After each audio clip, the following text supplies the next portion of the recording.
નરેન્દ્ર મોદીનું માલદીવમાં ભવ્ય સ્વાગત. રાષ્ટ્રપતિ મુઇઝુ સાથે મહત્વપૂર્ણ દ્વિપક્ષીય બેઠક કરી.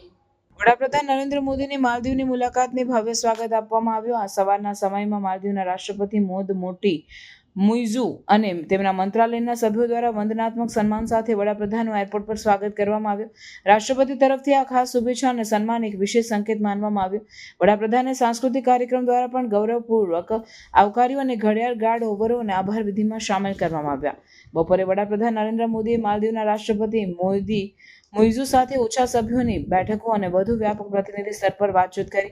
આ બેઠકમાં બંને નેતાઓએ ભારત અને માલદીવ વચ્ચેની દ્વિપક્ષીય સંબંધોની તમામ પાસાઓને વિસ્તૃત રીતે સમીક્ષવાનો અવસર મળ્યો.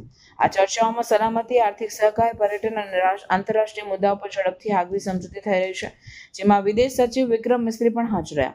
વિદેશ સચિવ વિક્રમ મિસ્ત્રીએ જણાવ્યું કે વડાપ્રધાનની આ મુલાકાત દ્વિપક્ષીય સંબંધોને વધુ બળવત્તર બનાવવાના પ્રયાસોમાં મહત્વપૂર્ણ પદાર્થ પૂરું કરશે. બંને દેશો માટે આ પરસ્પર સંવાદ અને સહકારના નવા માધ્યમ ખોલી દેશો વચ્ચે નવી ઊંચાઈઓ પર પહોંચી શકે તે માટે એક સકારાત્મક દ્રષ્ટાંત બનશે.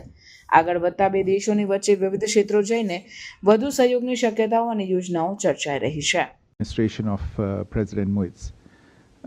Earlier this morning, on arrival at the airport, the Prime Minister was warmly received by President Dr. Muiz and members of his cabinet at the airport. This was a very special gesture by the President.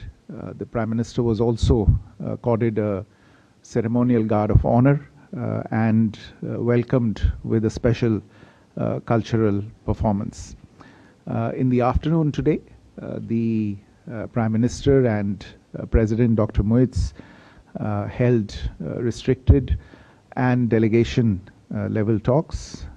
This gave both leaders the opportunity to review the entire gamut of issues in the bilateral relationship.